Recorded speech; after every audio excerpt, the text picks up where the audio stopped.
Bienvenidos a la quinta semana de nuestra serie sobre los milagros.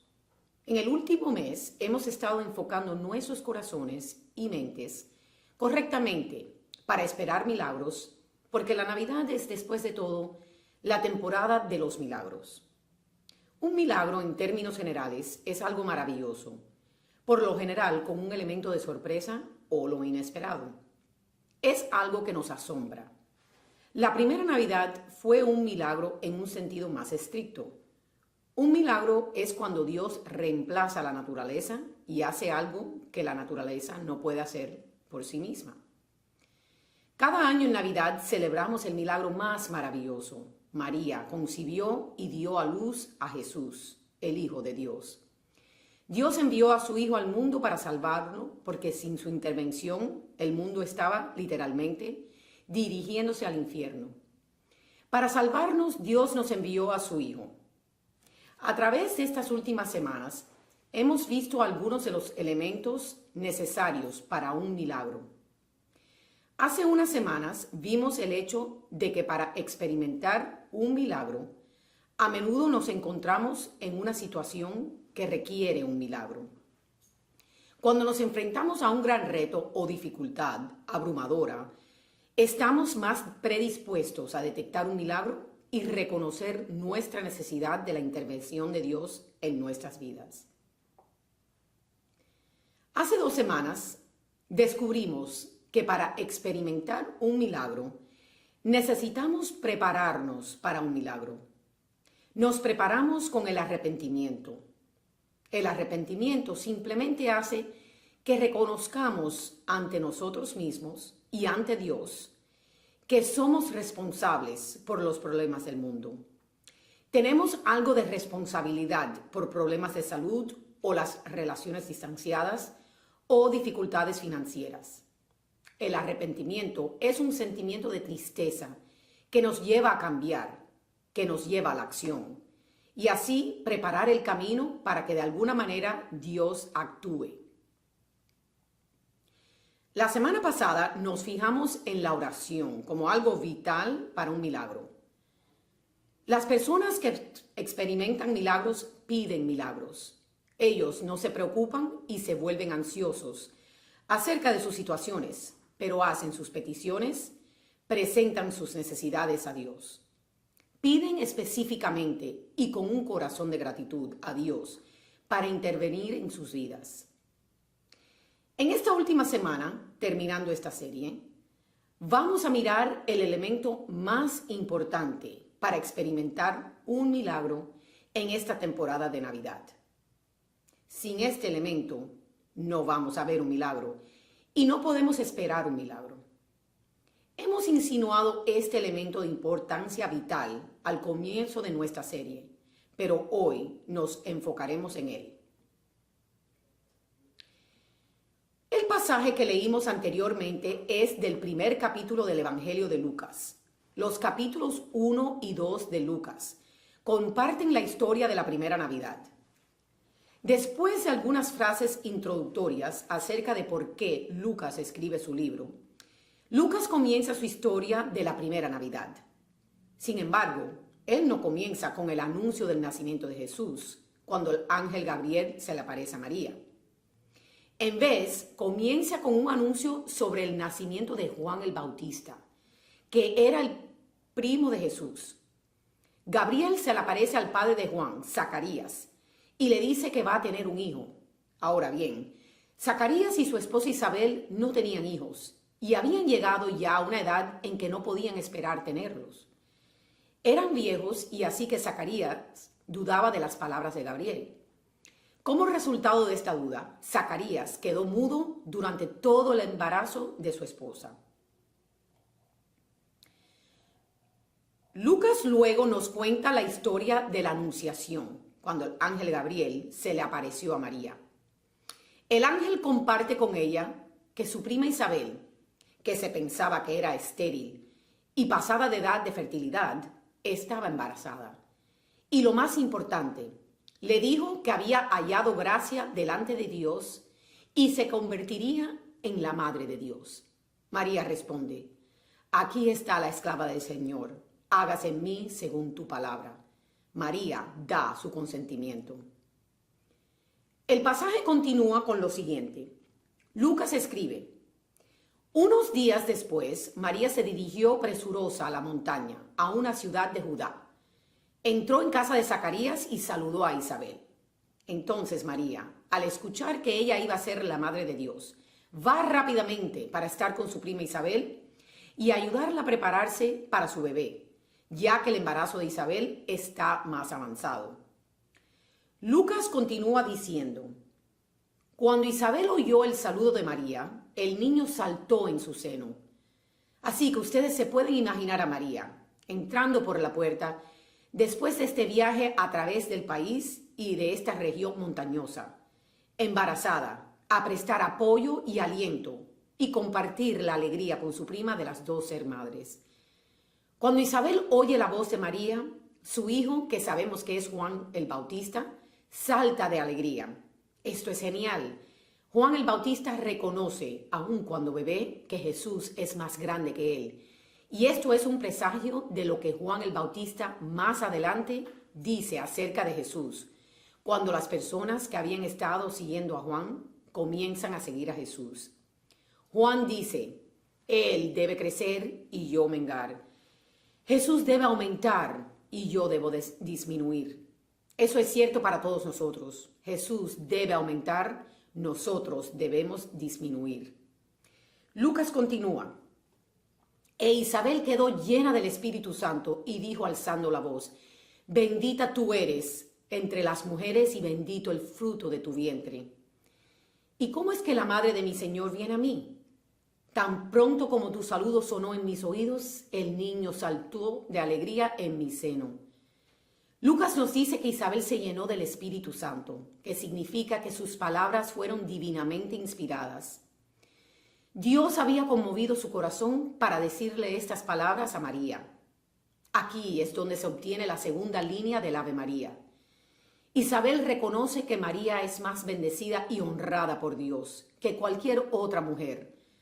De alguna manera, Isabel reconoce que María es la Madre de Dios, la Madre de su Señor, y ella se llena de humildad por la visita de María, de que la Madre de Dios tomó el tiempo para visitarla.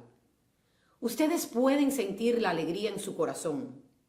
Esta mujer que había querido un niño durante tanto tiempo y esperando durante tanto tiempo y que se pensaba incapaz de tener hijos, que en esa cultura era visto como un juicio de Dios sobre una mujer, ahora va a tener un hijo.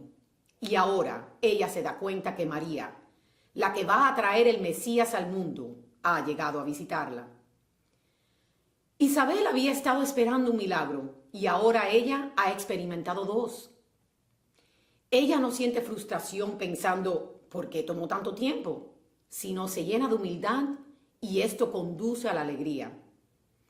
Ella aprecia la medida del tiempo de Dios y que Dios está haciendo más por ella de lo que podía haber imaginado o pedido. Ella se llena de humildad y se llena de alegría por la bondad de Dios. Entonces Isabel dice la frase, la acción de nuestra parte que es absolutamente vital para nosotros si vamos a experimentar un milagro en esta Navidad. El Evangelio nos dice una y otra vez que cuando las personas exhibieron esto y tomaron este paso, entonces los milagros sucedieron. Y cuando la gente se negó a dar este paso, después incluso Jesús no pudo hacer milagros por ellos. Aquí está la clave absoluta para experimentar un milagro justo en esta frase de Isabel. Ella dice, dichosa tú que has creído que se cumplirán las cosas que te ha dicho el Señor. Ahí está. Si quieres un milagro, si esperas un milagro, lo que necesitas es la fe. Es necesario creer en los milagros. La creencia o la fe son simplemente una seguridad interior o la confianza de lo que es invisible, lo que no se puede ver, sucederá. Creer es una confianza en Dios, que lo que Dios dice es verdad. Creer es la confianza de que las promesas de Dios son verdaderas. La creencia confía en que Dios quiere cosas buenas para nosotros. Confía en que Dios envió a su Hijo al mundo no para condenarnos, sino para salvarnos. La creencia confía en que el milagro y las cosas buenas que ustedes desean, nuestro Padre Celestial quiere dárselas. Y si no se las da, es porque conoce sus deseos mejor que ustedes mismos y quiere darlos algo más. Significa que cuando ustedes estén pasando por tiempos difíciles, no es porque nuestro Padre Celestial los abandonó, sino porque como buen Padre, Él los está disciplinando para que puedan crecer y cambiar. La creencia nos muestra que a pesar de que no somos todavía lo que deberíamos ser, Dios nos sigue dando formación. La creencia significa que a pesar de haber estado sin trabajo, Dios en el momento adecuado te conectará con un trabajo adecuado para ti. La creencia significa que a pesar de que hay grandes batallas y quebrantamiento en tu familia, Dios quiere sanar y reparar esas relaciones. La creencia significa que a pesar de que estás enfermo o tienes un familiar que está enfermo, Dios no te ha abandonado. Él continúa trabajando y está haciendo algo, aunque tú no lo puedas ver todavía. Cree en que Él quiere llevar a tu hijo o amigo que están lejos de Dios a una relación personal con Él. María estaba bendecida porque ella creyó. Ella creía que ella realmente podía traer al mundo el Hijo de Dios. Ella realmente creía que Isabel, que todo el mundo pensaba que era estéril, podría traer un hijo al mundo, porque nada es imposible para Dios. Ella creía que las palabras de Dios eran ciertas y que iba a llevarlas a la plenitud. El Evangelio de Lucas, al igual que todo el Nuevo Testamento, fue escrito originalmente en griego.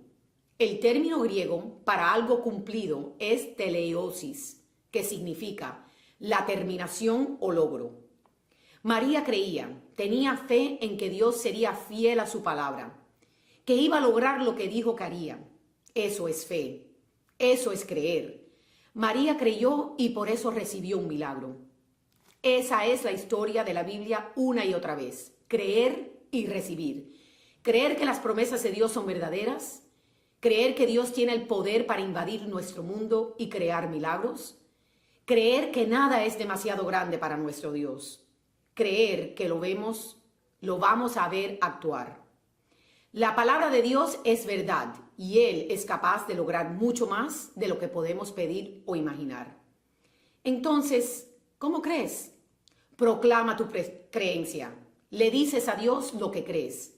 Entonces, solo tienes que hacer lo que hizo María. Comiencen a vivir sus vidas basadas en la realidad que Dios revela. María no esperó a ver si ella estaba realmente embarazada para comenzar a vivir como si ella fuera a tener un bebé. Ella no le escribió una carta a Isabel y preguntó, ¿estás realmente embarazada? ¿Realmente vas a tener un bebé? Y llegó y luego va a visitarla. No, esto es lo que hizo María. Ella se fue con prontitud a visitar a Isabel, confiada en que Isabel estaba embarazada. María hizo el viaje para compartir la alegría con su prima. Ella actuó basado en lo que el ángel le dijo. E Isabel la llamó dichosa. Al otro lado de la fe, al otro lado de la confianza en la palabra de Dios, siempre, siempre, siempre existe una especie de bendición. ¿En qué momento veremos la bendición? No siempre es evidente, pero sí es seguro que veremos la bendición al otro lado de la fe.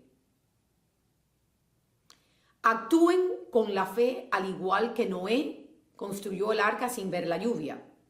Así como Moisés se acercó a la fe, creyendo que Dios liberaría a los israelitas. Por la fe, David creyó que un día el Mesías, el Hijo de Dios, sería su descendiente. Y debido a la fe de María, esto se cumplió en ella. Comiencen a actuar con confianza, como si el milagro que ustedes están esperando y deseando es realidad. Dios es bueno, Dios es fuerte y Él va a hacer grandes cosas para nosotros. Llamen al miembro de la familia con el que ustedes necesitan reconciliarse. Continúen enviando los resúmenes creyendo que Dios va a abrir las puertas correctas. Establezcan un presupuesto, empiecen a dar creyendo que Dios los sacará de la deuda. Crean y reciban lo que Dios tiene preparado para ustedes.